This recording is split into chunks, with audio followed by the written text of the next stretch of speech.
Usted es nombrada fiscal de la Nación en junio y oficialmente en julio. Y a pocos meses se destruye todo el gobierno de Castillo, ¿no? Fue difícil iniciar estas investigaciones porque recibía amenazas de todo tipo.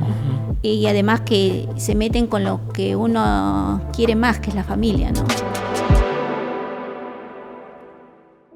Hola, ¿qué tal? Soy Mario Figueroa y tengo el agrado de estar aquí con una persona a la que admiro bastante por sus momentos de valentía y que puso un freno radical a un gobierno corrupto como fue el periodo de Pedro Castillo. Y me refiero a la ex fiscal, la doctora Patricia Benavides. Muchas gracias, doctora, por estar aquí presente en este espacio en el que trato de compartir la parte humana de cada quien que representa una figura importante, ya sea en el sector público o privado. Gracias por invitarme. Bueno, doctora, estuvimos conversando previa a esta entrevista y quisiera que nos cuente un poquito el lado de usted, la parte humana, ¿no? Porque se habla mucho del aspecto profesional, pero ¿quién es la doctora Patricia Benavides? ¿De dónde es que nace la doctora? No sé si todos saben que la doctora viene de Huancavelica, nace en la parte del sur del país, y quisiéramos que nos cuente un poquito cómo así es que trabajó desde muy chica, ¿no?, su carrera para poder llegar a haber sido fiscal de la Nación. Sí, nací en Huancavelica, en la ciudad. Mi padre abogado de profesión, mi madre profesora. Entonces, mi formación de pequeña fue en Huancavelica. Somos 4 hermanas, de las mayores, ellas muy chicas salieron de Huancavelica y quedamos las 2 menores en Huancavelica con mis papás.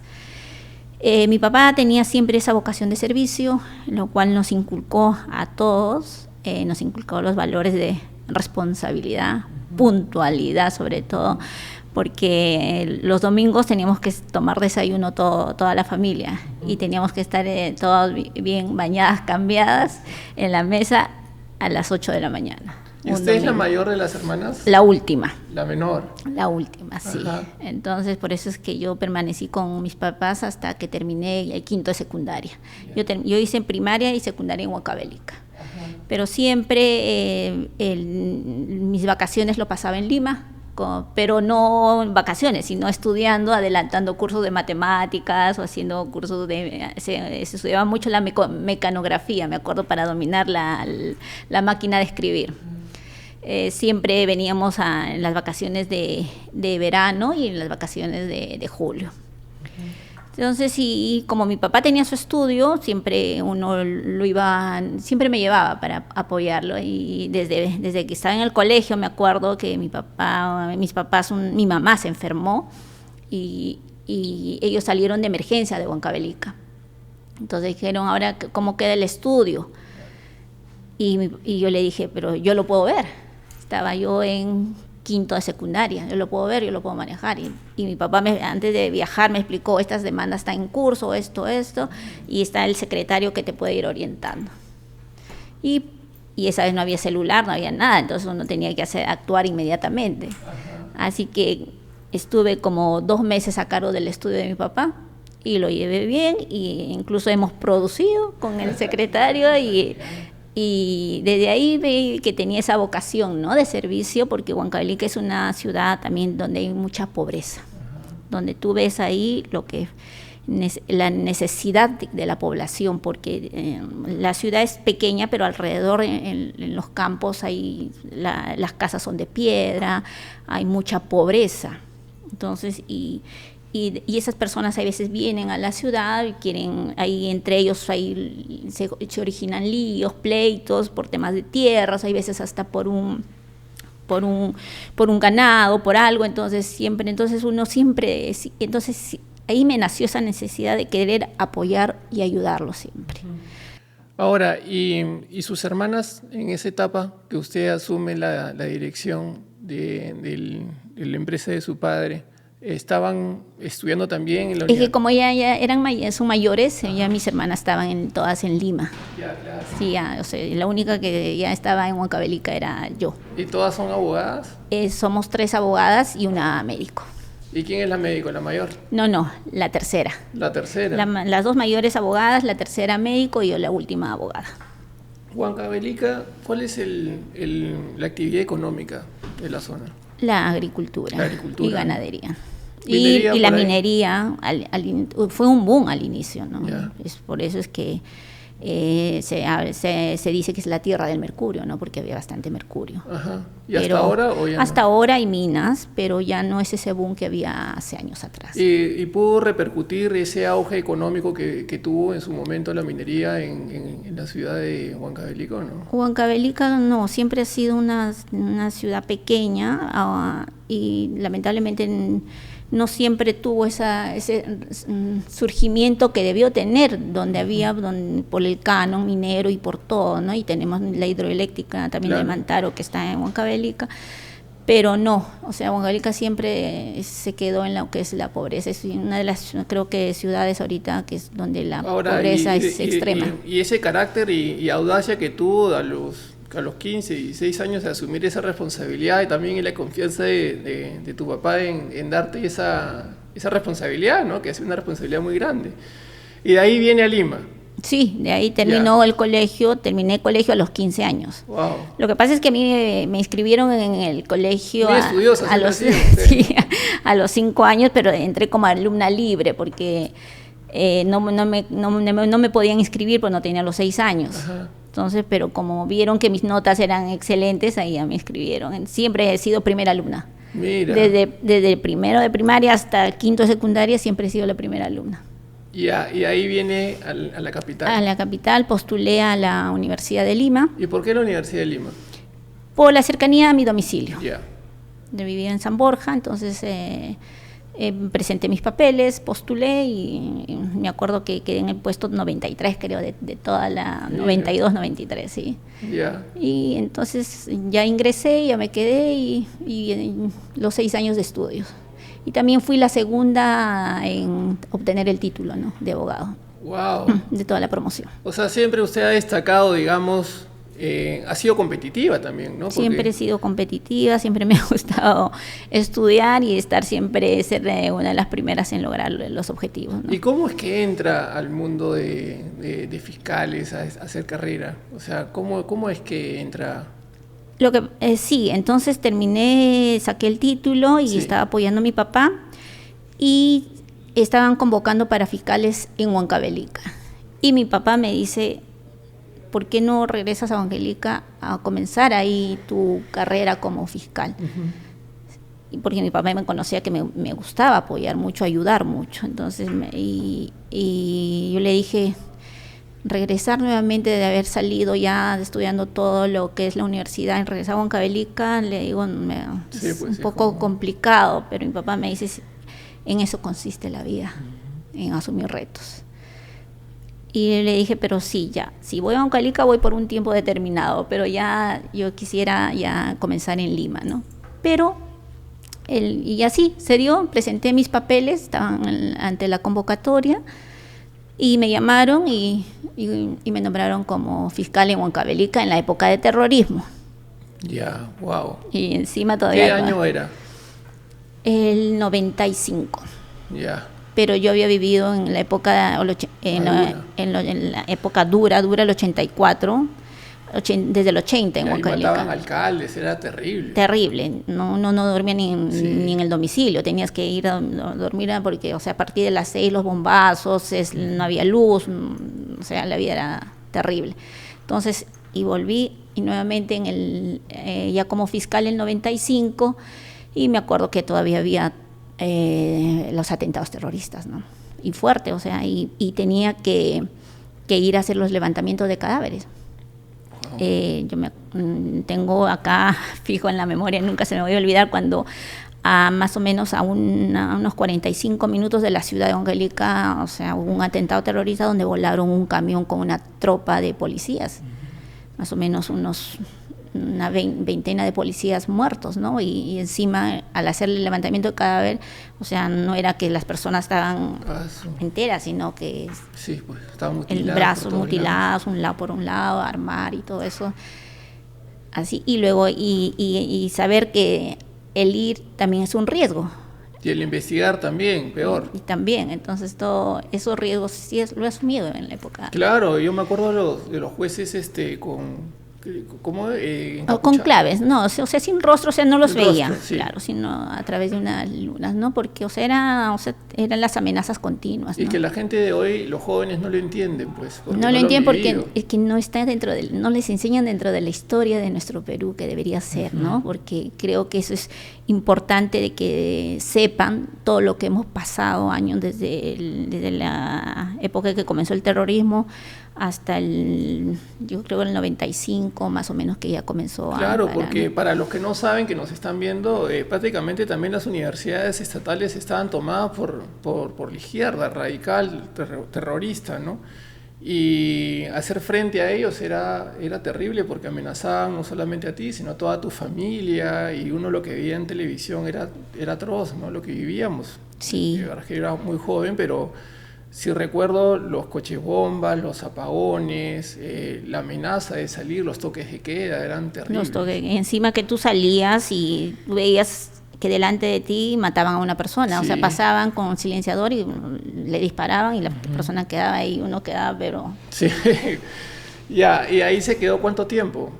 No, ahí estuve casi por 8 meses y ahí ya las amenazas eran muy fuertes, y entonces solicité mi cambio y me trasladaron a Ica.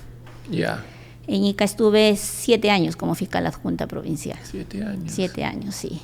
Entonces, ahí también, cuando yo llegué al despacho, vi una oficina donde todos los expedientes estaban todos acumulados. Y yo, la verdad, que eso no es mi política. A mí me gusta todo al día. Entonces, y desde ahí me conocen como la carga cero, ¿no? Entonces yo trabajaba y era soltera y joven. Y eso también le debe haber generado anticuerpos, porque, claro, las personas están acostumbradas a veces a trabajar a un ritmo, y que llegue una nueva persona y los haga trabajar como debe ser.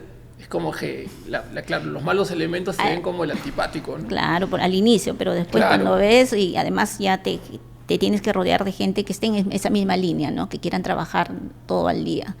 Y poner al día, porque al final, porque ese es el servicio que damos.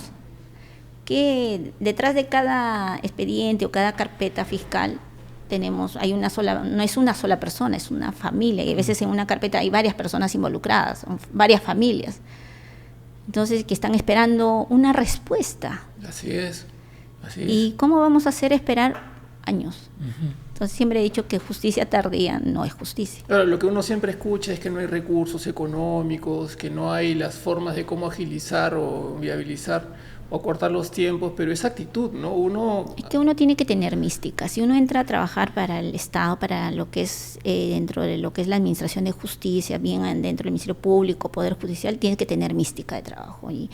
Y no tenemos horario. En cambio, a veces ahora ya las generaciones nuevas siempre ya exigen el respeto de las 8 horas, no quieren quedarse más de ello, no se trabaja sábados, domingos, pero nosotros anteriormente, los fiscales de mi época, o sea, el turno, sabíamos que había el turno, el posturno, de ahí si tenías que quedarte sábado, domingo, feriados. Para ello uno asume una función, ¿no? Del respeto al principio de legalidad, entonces, y hay que trabajar objetivamente. Así es. Entonces todo ello es una responsabilidad y tiene que nacerte, porque si tú asumes una función simplemente por un sueldo, por una remuneración, pero no tienes esa mística, entonces no respondes conforme debe ser. Esa pasión, ¿no? Esa pasión que te enciende con las ganas de seguir avanzando adelante. Ya, y de los 7 años... Sí, postulé para ser fiscal provincial. Gané un concurso de méritos por el Consejo Nacional de la Magistratura, y ya me vine a Lima. En Lima estuve trabajando también igual por 7 años como fiscal provincial. Estuve en una fiscalía esa vez era la fiscalía de bandas, también veía lo que era bandas, y también en los despachos que pasé, la 40, la 24 y la 48, todos carga cero. Ajá. y siempre era considerada como la fiscalía ejemplar. Ahora, usted ha trabajado con los últimos 5 fiscales, creo, ¿no? Y luego, luego postulé Ya. postulé para ser adjunta suprema de la Fiscalía de la Nación. Entonces accedí por concurso público, no es nada que nombramiento, como algunos piensan que se me designó a dedo, no, todo por concurso de méritos. Obtuve el cargo de fiscal adjunta suprema de la Fiscalía de la Nación, y ahí estuve trabajando en el despacho de la Fiscalía de la Nación. Comencé con el doctor Peláez, el doctor Ramos Heredia, el doctor Chávarri, la doctora Zoraida Ábalos, el doctor Pablo Sánchez. Y haber llegado ahí también ha generado que usted se comprometa a seguir aprendiendo, seguir estudiando, y tuvo una maestría en la Universidad de las Peruanas, en la Universidad de Jaén también. Sí, nunca dejé de estudiar. Ajá. O sea, lo que pasa es de que nuestras normas, igual uno tiene que seguir actualizándose siempre. Entonces siempre, o sea, yo estando como fiscal provincial, incluso me fui a España a hacer un curso, a Toledo, un curso de Derecho Constitucional. Después estuve en el 2005, me fui a Chile a hacer un postítulo en Derecho Empresarial. Ya, ¿y esos estudios cómo hacía? O sea, pedía una licencia de trabajo, ¿cómo? La de España la hice en mis vacaciones, porque duró, fue de un mes. Ya. La de Chile, sí, duró como 8 meses, ahí estuve con licencia. Ajá. Por estudios. Ya. Luego, pero anteriormente, estando en Ica, hice mi maestría, pero lo hice en la Universidad en la San Martín de Porres, obtuve el título, sí, en Alas, y continué con el doctorado también, y también el título lo obtuve en la Universidad de las Peruanas. Ya luego, como adjunta suprema, hice la maestría en Jaén, en Derecho Penal. También tengo otra maestría en Derecho Penal en la Vía Real, pero no obtuve el título porque el trámite era muy engorroso. Yeah. Y así, y cursos de actualización, diplomados, de especialización, tengo un montón. O sea, usted tiene o ha adquirido en el transcurrir de los años todos los pergaminos con una clara meritocracia de todo lo que ha conseguido, ¿no? Sí. Porque, claro, hay una fuente, digamos, de gente que siempre quiere mancillar, ¿no? Digamos, el desarrollo y el trabajo y los ascensos, culpando pues los lobbies, ¿no? De algunas personas que están vinculadas en partidos políticos que le han ayudado a tener ese ascenso, pero si nosotros vemos todo lo que usted ha conseguido en los últimos años y cómo se ha logrado, yo creo que las pruebas están claras, ¿no? No, o sea, como te digo, siempre he sido primera alumna, siempre he estudiado, tengo todos mis cursos de especialización, siempre he estado actualizándome, por eso a veces me recuerda lo que me dijo el otro día mi hijo mayor, me dice: mamá, tú siempre te has amanecido estudiando, te hemos visto, y a veces la vida es injusta, me dice, con lo que te ha pasado, ¿no? Mira, mi hijo el mayor. Entonces yo le digo, todo esfuerzo es necesario, porque uno tiene que de por sí especializarse. Si te falta algo de conocimiento, para eso están los libros, para eso uno tiene que buscar. Si necesito ir a un instituto o a una universidad a seguir perfeccionándome, yo voy a continuar haciéndole. Y él me dice así: mamá, yo te he visto toda siempre. Te levantabas a las 3, 4 de la mañana a comenzar a estudiar, y encima veía de estos libros tremendos, gruesotes, me decía. Que ya verlos te da flojera de agarrarlo. Pero tú siempre ahí estudiando. Y doctora, ¿y cómo hizo para equilibrar su vida profesional con su vida privada? Porque es un balance también, ¿no? Sí, tengo 3 hijos, el mayor ahora tiene 19 y tengo 2 pequeñas mellizas de 11 años y mi esposo, ¿no? Aparte mi mami, que también siempre somos muy, muy apegados a la familia y mis hermanas y todo. Es difícil el tema de trabajar como fiscal y ver la parte familiar, ¿no? Pero uno tiene que hacerse el tiempo, ¿no? Entonces yo siempre veía la parte del trabajo, pero nunca he dejado la parte familiar. He estado al tanto así de todas las acciones, de todo lo que es el trabajo escolar, también también ver la parte emocional de la formación de cada uno de ellos y también llevar la vida de esposa, ¿no? Porque tenía que ser fiscal, esposa, madre, hija. Entonces y hay que cumplir todas esas tareas.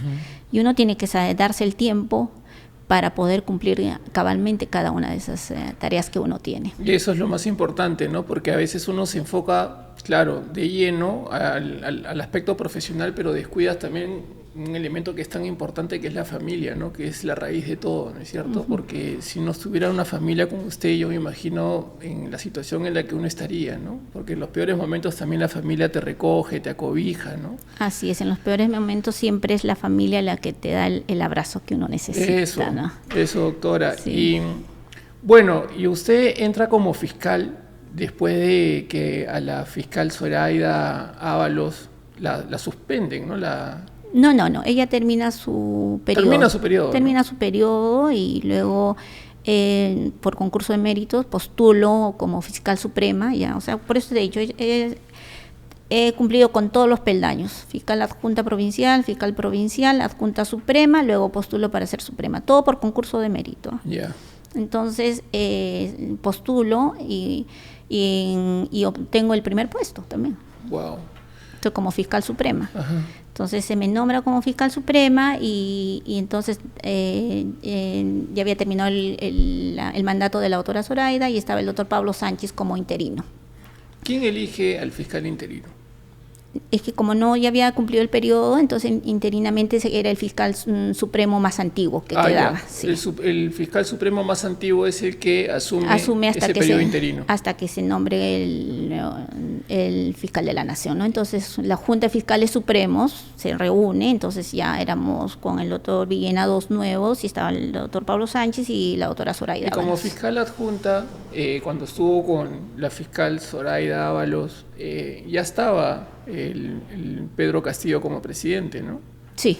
Y sentía la presión porque era, o sea, los casos sonados por la prensa que uno veía y toda la situación que se vivía en ese momento, se exigía a la fiscalía más protagonismo en ese momento, ¿no? Pero yo me imagino que también deben haberse sentido presionados por falta de recursos, no sé, ¿por qué hubo un cambio tan radical con su designación como fiscal e inmediatamente usted se propone investigar de lleno el gobierno de Pedro Castillo, pero sin embargo previo no vimos mayor esfuerzo, o sea, mayor actitud, digamos, de la fiscalía, mayor protagonismo? Esa es decisión, por eso te digo, como fiscal de la nación, por dónde direccionas el tema de las investigaciones y qué es lo que quieres hacer dentro del objetivo como fiscal, ¿no? Que de dirigir una institución, ¿no?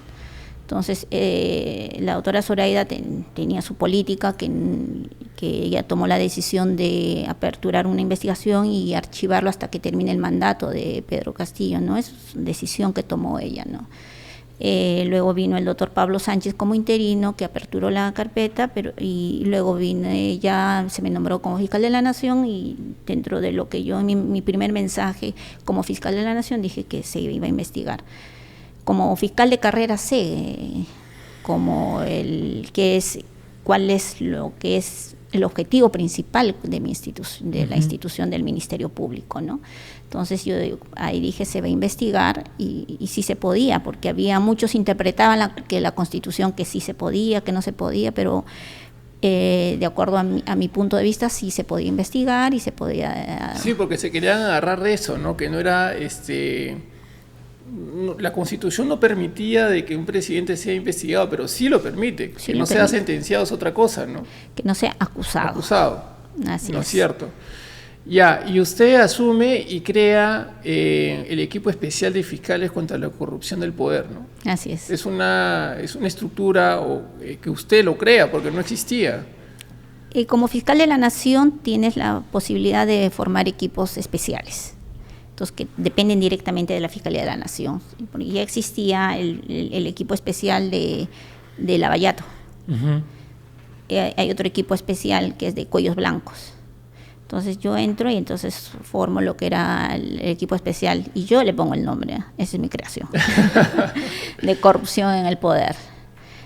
Y justamente para poder investigar a fondo el tema del presidente Pedro Castillo, ¿no? Y también después creó el equipo especial de derechos humanos para la investigación de las protestas sociales. Ajá. Son ahorita vigentes, están 4 equipos especiales. ¿Y dónde entra el coronel Colchado? En el equipo especial contra la corrupción del poder, pero eso fue designado por el ministro del Interior, ¿no? de esa época. ¿Cómo se llama el ministro? No me acuerdo. Pero bueno, en ese momento yo recuerdo al ministro, sí, en algunas entrevistas que él hablaba muy bien del coronel Colchado, que era una persona valiente, y si no me equivoco, Pedro Castillo, la presencia de Colchado también era para él una amenaza, ¿no? Sentía cierto temor, no sé, porque en algún momento hubo una política de Estado del gobierno de Castillo de cortarle o desarticular esa estructura que usted había armado, ¿no? ¿Se recuerda? Sí, lo que pasa es de que nosotros como el Ministerio Público formamos el equipo especial, pero con fiscales y todo lo que es asistentes y todo. Y luego el Ministerio del Interior crea el equipo especial de apoyo a este equipo y designa a 4 coroneles, ¿no? Entonces, pero de apoyo.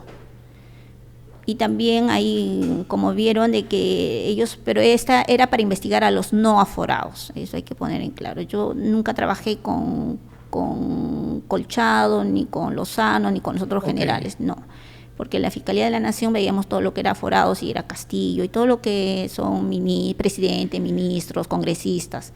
Entonces, pero yo nunca no he trabajado con ellos para nada.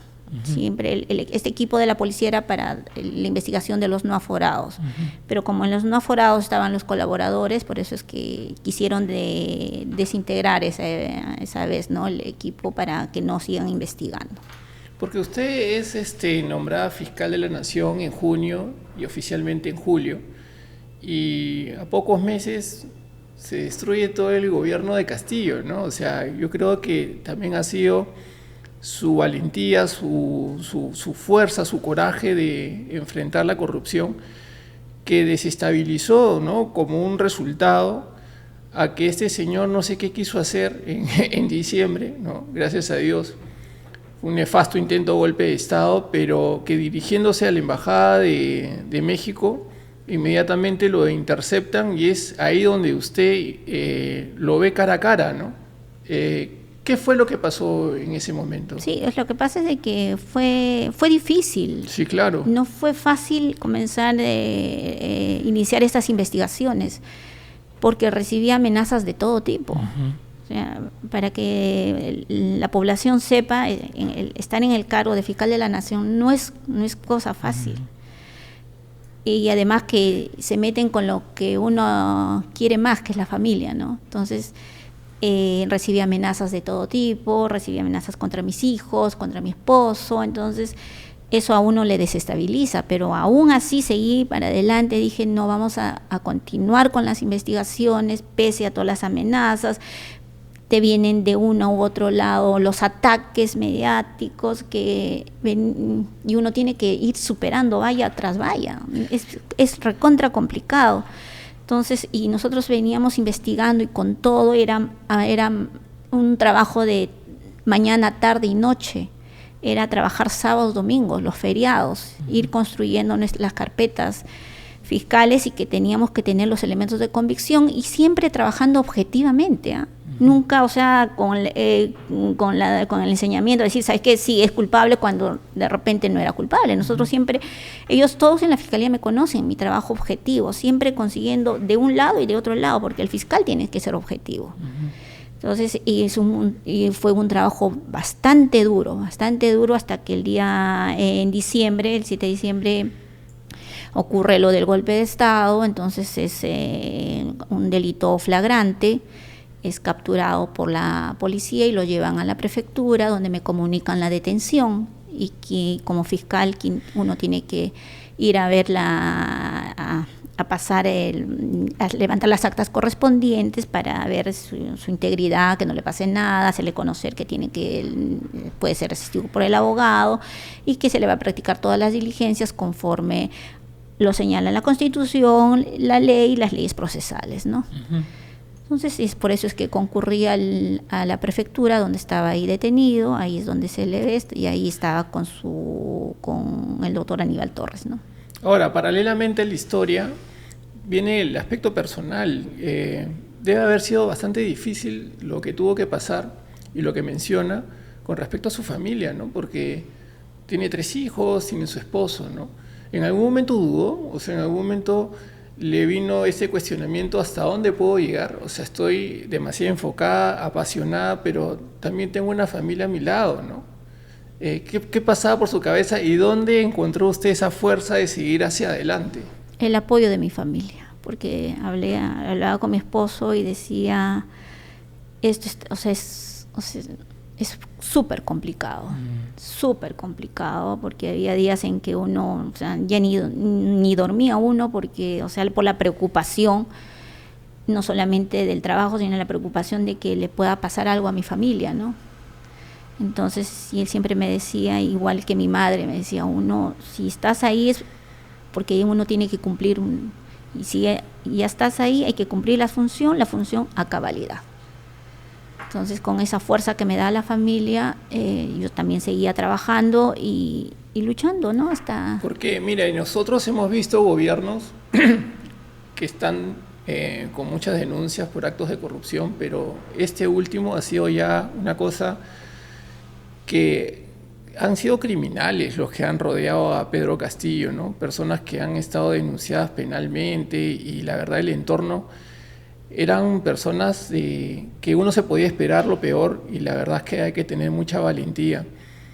Y cuando es que cae Castillo y es tomado con Aníbal Torres, ¿qué sucede ahí? O sea, ¿qué es lo que pasa luego? Porque si bien es cierto, se captura al líder de esta banda, entre comillas, pero que ha sido una articulación que todavía sucumbe hasta hoy, ¿no? Y es más, el gobierno que tenemos hoy es el rezago de lo que se ha dejado del gobierno anterior. Pero veo que ha habido pues un cargamontón contra usted, ¿no? Respecto a esta situación, y también quisiera tocarlo con su hermana, ¿no? Entiendo de que su hermana es juez y estaba ella en un caso de narcotráfico, ¿no? ¿Podría usted explicarme? Lo que pasa es que justo mis 2 hermanas eran, jueces, uh-huh. Una en Lima y la otra en el Callao. La de Lima estaba en la Sala Nacional. La Sala Nacional ve los procesos grandes de organizaciones criminales, de narcotráfico, terrorismo y de derechos humanos. Mi hermana ha estado muchos años en estas salas, entonces en el 2012, 15 creo que son los hechos que se le acusan, donde estuvo en la sala que veía todo lo que era narcotráfico.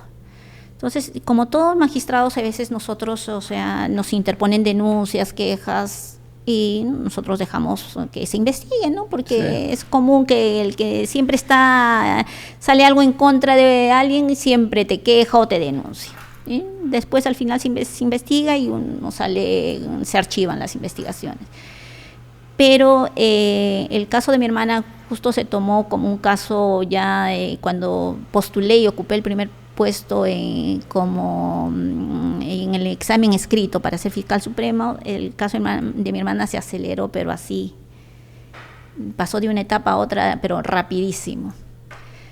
Y era porque tanto por el tema de investigar a Castillo, por el tema de los otros grupos que querían controlar el Ministerio Público, y yo no los dejaba porque ya dije, acá basta de que haya quienes controlen el Ministerio Público y lo manejen. No dejé, saqué todo lo que eran temas de ONGs acostumbrados a trabajar mucho en provincia y con el aval del Ministerio Público, ¿no? Entonces eso, y dije, nunca más control del Ministerio Público. Entonces, por esta gente recibía, entonces seguro que me investigaron, vieron de que yo jamás he tenido, no me podían atacar por Claro. ningún lado porque mi vida ha sido totalmente transparente y correcta. Entonces, y encontraron un caso, el caso de mi hermana, dijeron acá con eso. Y por eso es que desde ahí, desde mi postulación, ya cuando estaba para la entrevista personal, ya eran a través de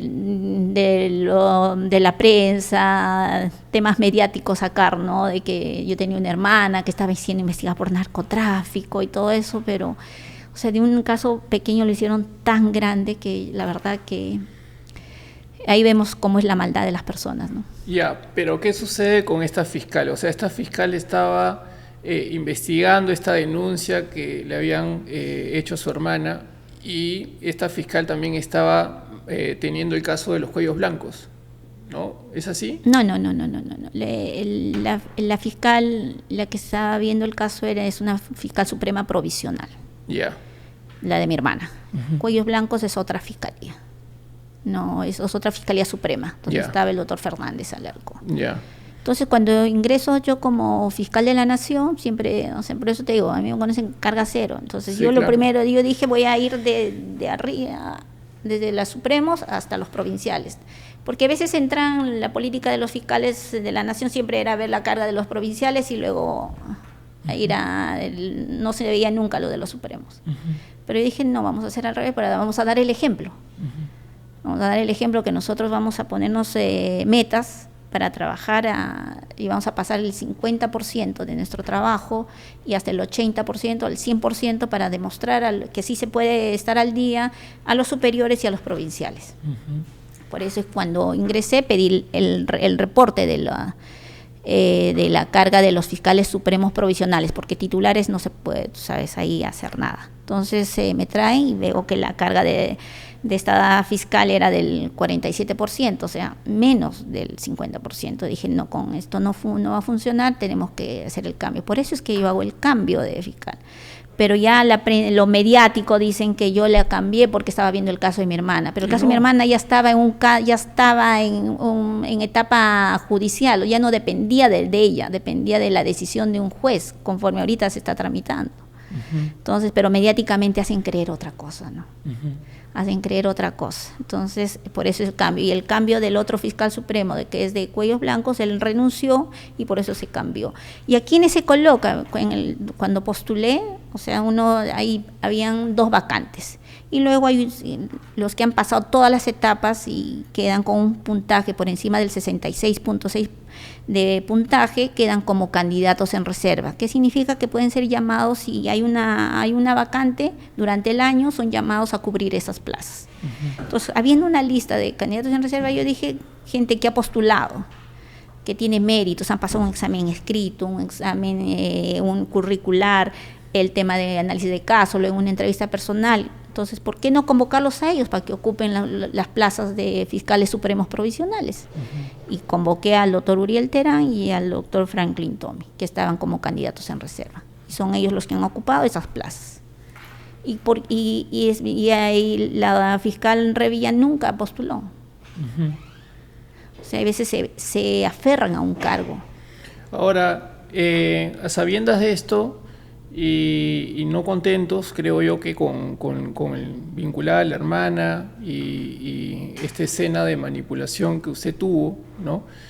Saca un chat, ¿no? O sea, intervienen el teléfono de un asesor suyo y es donde se desencadena una bola de nieve que no hay cuándo acabar, salen más cosas. Así es, o sea, como veían, no tenían por dónde controlarme, porque yo, como te digo, trabajaba y estaba al 100% en mi trabajo como fiscal. Entonces, al ver que hacía las investigaciones contra las protestas por las muertes, porque cuando viajaba a provincia, la población reclamaba justicia. Por supuesto. Por el tema de los 33 muertos, ¿no? Entonces, al desarrollar esas investigaciones, también se está investigando a este nuevo gobierno, ¿no? Entonces me dediqué también así mañana, tarde y noche, sábados, domingos, feriados, sin horario a trabajar ese tema para tener algún resultado y decirle a la población que el Ministerio Público estaba trabajando. Entonces ya se escuchaba en los pasillos, ¿no?, de que yo estaba trabajando. Entonces ahí, por eso hay un complot. Claro, Ya. porque hay una denuncia penal contra la presidenta, ¿no?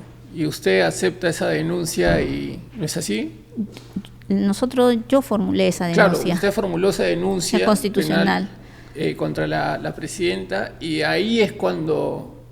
Por eso te digo, cuando ellos ya en los pasillos de la fiscalía se sabía que yo estaba investigando ello y que iba a haber un resultado. Entonces ellos por eso arman este complot, todo un grupo, por el tema de la investigación de Castillo, por el tema de estas ONGs que lo saqué de la fiscalía, ya no dejaba que otros grupos de poder controlen la fiscalía, por las investigaciones de las protestas, todos ellos se unieron y siempre buscaron cómo hacerme, por dónde vulnerarme y tratar de sacarme de la fiscalía, y que lo consiguieron, ¿no? Porque manipularon estos chats, consiguieron, o sea, una orden de detención contra uno de los asesores y a la fecha... ¿Y por qué este asesor, o sea, empieza a dar un testimonio?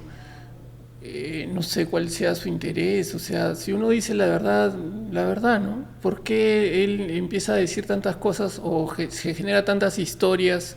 ¿Usted cree que está siendo manipulado?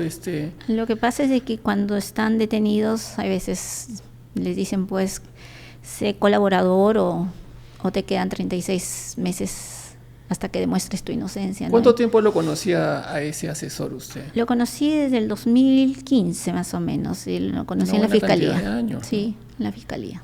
¿Y le sorprende todo esto, me imagino? Sí, ¿no? de todas maneras. Y es difícil, ¿no? No, es completamente difícil porque, o sea, lo peor es de que el equipo contra la corrupción del poder lo conformé yo. Y son ellos los que inician todo esto, ¿no? O sea, personas que estaban muy cerca a usted... Se dejaron por los egos personales, ¿no? Porque yo iba a cambiar a la fiscal superior, ¿no? Entonces, ya el ego personal y todo este otro grupo que quería controlar el Ministerio Público encuentran a esta persona, ¿no? Me dijeron acá y armamos todo.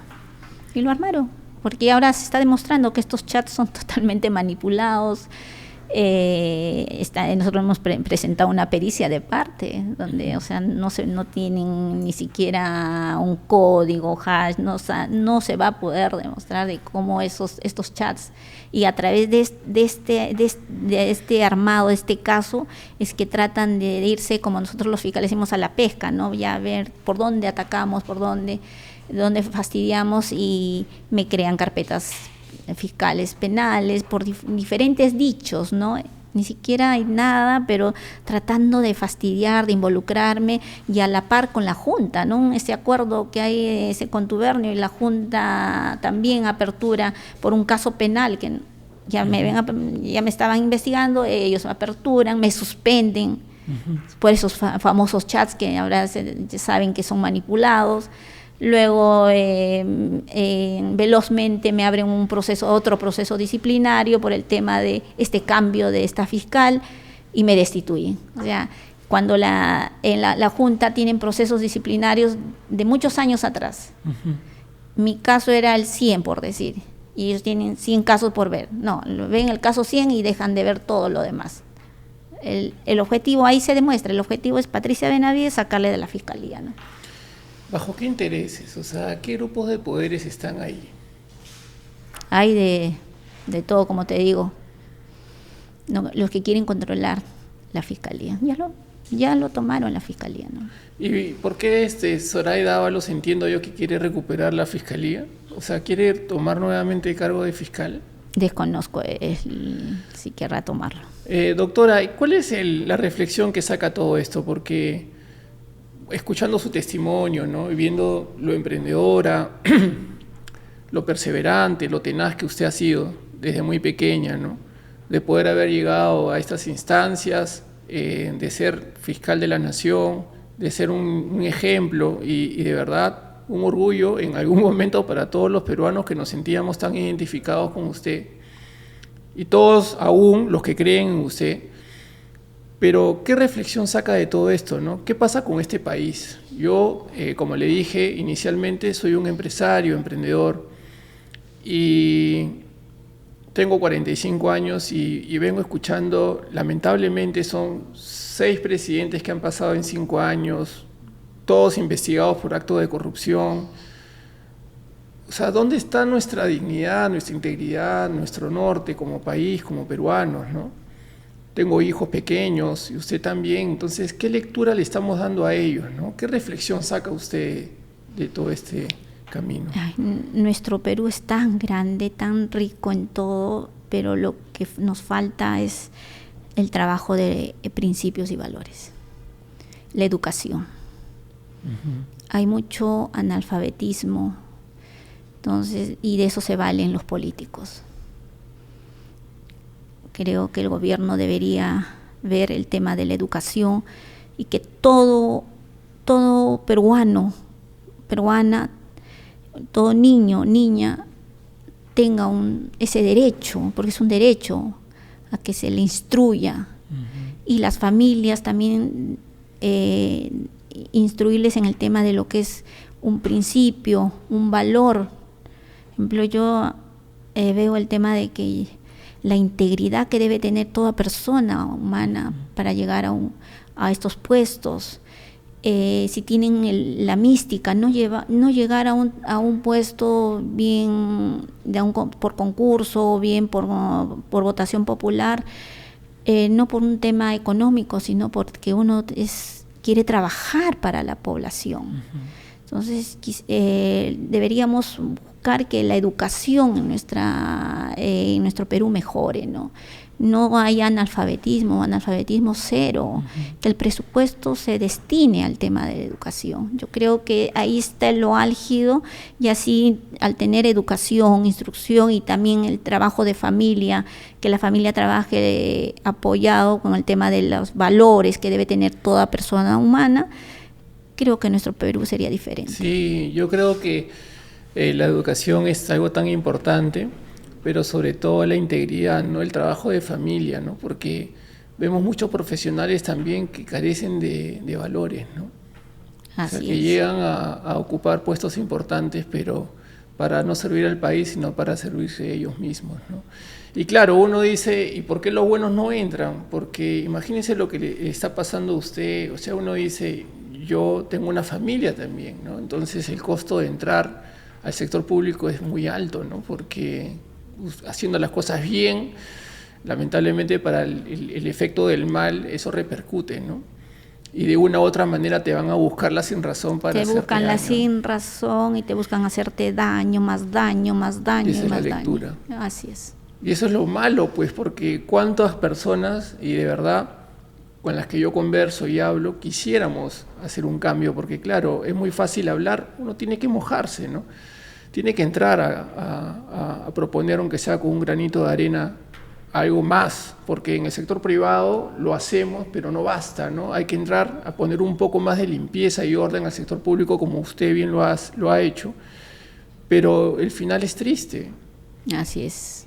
Al final, por hacer mi trabajo, por haber denunciado el tema de corrupción, por haber denunciado el tema de protestas sociales, trabajo de derechos humanos, todo, al final terminé en una destitución. Imagínese, y usted ha aguantado amenazas de muerte, ese español que le mandó un dron, creo, a su casa, ¿no? No fue el español, pero mandaron el dron, mandaron personas a mi casa, en fin, infinidad de cuestiones que he pasado desde el día 1 que asumí como fiscal de la Nación. ¿Y cuál es la lectura que usted saca? Porque dice, de todo se aprende en esta vida.